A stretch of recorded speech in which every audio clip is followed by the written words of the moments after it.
organisé cet événement dans le cadre de la célébration du 50e de l'indépendance du Sénégal. Donc, nous avons, nous les étudiants qui sont ici à Montréal, organisé cette célébration à notre manière, célébrer les 50 ans de notre indépendance. Et puis, merci d'être venus célébrer ça avec nous. Alors tout d'abord, nous allons vous présenter un petit sketch, je dirais, qui représente, c'est plutôt un sketch qui parle de l'histoire des femmes sénégalaises. Dans le fond, ça se passe dans un village de Nder. Nder, c'est à Saint-Louis. Et ça explique un peu la bravoure des Sénégalaises durant, je dirais bien, l'époque coloniale. Alors sans plus tarder, on va les accueillir. À cette époque, le Waalo constituait une province prospère située à l'embouchure du fleuve Sénégal. Ses habitants, de paisibles cultivateurs, vivaient de commerce avec les caravaniers du commerce transsaharien et avec les gens de Saint-Louis, première capitale coloniale du Sénégal, où ils écoulaient leurs denrées agricoles. Le fleuve séparait le Waalo de la Mauritanie, où était notamment établie la tribu des Trasal. D'eux, on ne savait jamais à l'avance s'ils débarqueraient en clients pour échanger des marchandises ou en ennemis pour se ravitailler en captif. Toujours est-il que depuis l'installation des troupes françaises à Saint-Louis, les Maures ne cessaient d'accentuer leur pression contre le Waalo, qui voulait faire passer sous leur contrôle, afin d'empêcher la région de passer sous domination européenne. Cette année-là, une longue période d'accalmie avait succédé aux violents affrontements, où les guerriers Maures et leurs alliés tout couleurs étaient une fois de plus sortis vainqueurs. On était au début de la saison sèche, et Nder vivait un peu au ralenti. Le braque était à Saint-Louis pour se faire soigner d'une mauvaise blessure, reçue lors de la bataille de Tagar contre les Maures justement. Comme à l'accoutumée, les dignitaires du royaume étaient de voyage et une bonne partie de la cavalerie les accompagnait. Ce mardi, comme les autres jours, les hommes avaient rejoint les champs des Laubes, la daba sur l'épaule. D'autres étaient rendus à la chasse, tandis qu'un troisième groupe avait pris la direction du fleuve, où étaient amarrés leurs barques de pêcheurs. Seuls quelques Tchédos étaient restés en garnison et s'occupaient à assister nonchalamment leurs grands fusils de traite. Dans le village aux cases longues livrées aux femmes, aux enfants et aux vieillards, régnait l'animation du quotidien. Les coups de pilon, en une ronde saccadée, s'interpellaient à l'intérieur des concessions. D'autres s'affairaient à l'entour des greniers où étaient entreposées les dernières récoltes. Quelques-unes, enfin, bavardaient tranquillement sur la place du village, tandis que les jeunes enfants se poursuivaient brillamment autour de l'arbre à palabre. Le soir venu, les anciens avaient coutume de dérouler les histoires du passé. Soudain, un cri d'effroi troubla l'attitude du lieu. En un instant, les rires se figèrent, les pilons tombèrent, les concessions se vidèrent. Tous les regards convergèrent vers la femme qui venait de franchir un trône lancé du tata. Ce mur d'enceinte en branchage de terre-glaise pensait protéger les villages en cas de temps. La main agrippée à une calebasse ruisselant d'eau bien que vidée de son contenu, la femme haletait. Les morts! Terrorisée. Les morts arrivent! Ils sont là! Je les ai vus au bord du lac d'Ondière, à travers les roseaux. Ils ont avec eux une troupe de tout couleurs conduite par le chef Amaroud Mokhtar. Une armée de morts. Ils s'apprêtent vers le village, à travers le fleuve. Toutes les femmes crièrent en même temps. Elles savaient quel sort les attendait. Les Maures avaient repris leur razzia dans le Waalo pour s'approvisionner parmi les autochtones. Un grand nombre d'hommes, de femmes et d'enfants seraient arrachés à leur famille pour être vendus comme esclaves aux riches familles d'Afrique du Nord. Cela avait toujours été ainsi, et Nder y avait perdu bien des fils et des filles. Pendant ce temps, à quelques kilomètres de là, postés sur l'autre rive du fleuve, les cavaliers enturbanés venus du désert s'apprêtaient à lancer leurs chevaux à l'assaut du village. Les femmes décidèrent aussitôt d'organiser la résistance avec les soldats demeurés sur place. À la hâte, elles expédièrent les enfants dans les champs avoisinants sous la conduite de leurs aînés, afin qu'ils se cachent dans les hautes tiges de mil. Puis, elles se précipitèrent dans leur case pour en ressortir vêtues de boubous et de pantalons bouffants, qui d'un époux, qui d'un père, qui d'un frère, les cheveux dissimulés sous des bonnets d'hommes. Elles étaient munies de tout ce qui pouvait servir à leur défense. Coupe-coupe, lance, gourdin et même de vrais fusils qu'elles s'apprêtaient à manier pour la première fois. Amazone d'un jour, ces femmes se battirent avec l'énergie du désespoir. Servantes, paysannes, aristocrates, jeunes, vieilles, elles s'engagèrent animées de leur seul courage dans la terrible confrontation avec l'ennemi. Dans leur chant de célébration à la mémoire de ces femmes d'exception, les grillons illustrèrent les pages de l'histoire africaine assurent que ce jour-là, elles tuèrent plus de 300 morts. Le combat était cependant inégal. Les Tchédos furent rapidement exterminés. Des rigoles de sang bouillonnées se pendaient en une boue rougeâtre sur le sol de terre battue. Ça et là, disaient pêle-mêle des cadavres et des blessés agonisants.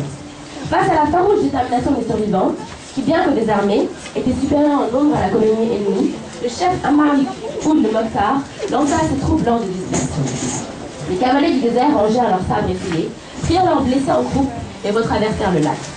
Vexés d'avoir été tenus en échec par de simples femmes, le chef mort savait cependant qu'elles ne pourraient résister longtemps malgré leur bravoure. Ne voulant pas risquer d'animer la marchandise, il comptait revenir un peu plus tard afin de les prendre vivantes pour tirer un meilleur prix sur les marchés d'esclaves. Les femmes du Wallo se sentirent perdues. À bout de force, elles ne pouvaient soutenir une seconde attaque. Les hommes avaient tout péri et le messager qui s'était précipité à la recherche de Bruno arrivait sûrement trop tard. Tout espoir était vain. C'est alors qu'une voix s'éleva au-dessus des clameurs, des lamentations et des hurlements de douleur. C'était Markaja, la confidente de la Linguère, reine Fatiyama. Elle seule savait se faire obéir des courtisans énergiques et autoritaires qui entouraient la reine. Prenant appui contre l'arbre à palabres, parce qu'elle-même avait été blessée, elle se mit à haranguer ses compagnes. Femme de l'air, digne femme du royaume, redressez-vous, renouez vos pagnes, préparons-nous à mourir. Femme de l'air, devons-nous toujours reculer devant l'envahisseur? Nos âmes sont loin, nos enfants sont en sûreté. Allah, tout-puissant, saura les préserver. Femme du Wallo, que pouvons-nous faire contre cet ennemi qui ne tardera pas à reprendre l'attaque? Où pouvons-nous nous cacher sans qu'ils nous découvrent? Nous serons capturés comme le furent nos mères et nos grands-mères avant nous. Nous serons traînés de l'autre côté du lac, du fleuve, et nous serons vendus comme esclaves. Est-ce là un sort digne de nous? Les pleurs s'arrêtèrent, les plaintes se firent plus sourdes. Répondez, mais répondez donc au lieu de gémir là. Qu'y a-t-il dans vos veines? Du sang? De l'eau du marigot? Que voulez-vous? Que voulez-vous qu'on dise plus tard à vos enfants? Que vos mères se sont battues? Ou qu'elles vont mourir comme des braves femmes? La mort. À ce mot, fusa une exclamation sourde. La mort? Que dis-tu, Markaja? Oui, mes sœurs, Markaja a raison. Nous devons mourir. Nous devons mourir en femmes libres et non en esclaves. Que celles qui sont d'accord nous suivent dans la case des grands sages. Nous y entrerons et nous y mettrons le feu. C'est la fumée de nos cendres qui nous mettront. De vous, mes sœurs, puisqu'il n'y a pas d'issue, mourant en femmes libres du royaume.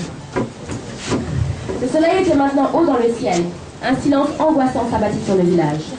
Muettes de désespoir, les familles s'avancèrent lentement vers la vaste case qui s'élevait, imposante au milieu du village. Pas une n'avait osé s'opposer à Markaja, de craindre que l'écho de leur couardise ne rejaillisse sur leur descendance. Une dernière fois, elles contemplèrent le décor familier de leur quotidien, laissèrent tourner le regard embué de larmes sur les volailles affolées, les greniers pilés, les pilons abandonnés sur le sol, les marmites renversées, les cases éventrées et tous ces cadavres de proches qui commençaient à gonfler sous l'effet de la chaleur. Alors elles s'entassèrent dans la case principale. Quelques jeunes mères qui n'avaient pas voulu se séparer de leur nouveau-né, les serrer contre leur sein à les étouffer. La dernière a pénétré dans la pièce, était enceinte et près de son terme. Markaja ferma la porte. D'un geste précis, elle enflamma une torche et sans même un tremblement, la lança contre l'une des façades de branchage. Aussitôt, jaillit un immense brasier à l'intérieur de la case. Les femmes enlacées, serrées les unes contre les autres, entonnèrent comme pour se donner un dernier sursaut de courage, des berceuses et de vieux refrains qui, depuis leur enfance, avaient rythmé leur activité. Les chants commencèrent à faiblir, aussitôt remplacés par de violentes quintes de toux. C'est alors que la future mère, guidée par son instinct de survie, poussa violemment la porte et d'un coup de pied, après une boule d'air, elle précipita à l'extérieur où elle s'évanouit sur la terre battue. Celles qui vivaient encore ne bougèrent pas. Quelques-unes eurent le temps de murmurer. On a l'air de partir. Elle connaîtra de notre histoire et le dira à nos enfants qui le raconteront à leur fils pour la postérité. Celles qui n'avaient pas encore été asphyxiées continuaient à chercher dans leur champ de supplique le courage de rester dans ce cercueil incandescent. Et les voix s'éteignirent peu à peu. Tout à coup, un effroyable craquement domina le crépitement des flammes. La charpente du toit venait de s'affaisser sur les corps. un silence de mort qui accueille les hommes arrivés trop tard au secours du village. Toutes les femmes de Ner avaient péri, sauf une. Les anciens affirment qu'à ce moment-là, de gros nuages noirs voilèrent le ciel et tout devint obscur. Comme pour cacher la douleur de ses pères, de ses fils et de ses époux, anéantis par un désespoir que ni leurs cris ni leurs larmes, ni même le temps ne pourra témoigner. À partir de ce jour et pendant très longtemps, s'instaura dans le village de Ner un rite connu sous le nom de Talat al-Ner, pour honorer la mémoire de ses héroïnes. Chaque année, un mardi du mois de novembre, aucune activité ne venait troubler cette journée de souvenir. Et pendant de longues heures, hommes et femmes, jeunes et vieux, restaient enfermés à l'intérieur de leur procession pour prier et rendre hommage au sacrifice des femmes de Ner. Aujourd'hui, me dit-on, ce petit village du Wallo est livré à l'abandon et à l'effacement de la nature comme de la mémoire. Aucune commémoration ne vient rappeler la page d'histoire qui s'y est écrite. Nos dignes ancêtres de Ner ne mériteraient-elles pas mieux que l'indifférence après cette belle leçon de vie qu'elles nous ont laissée?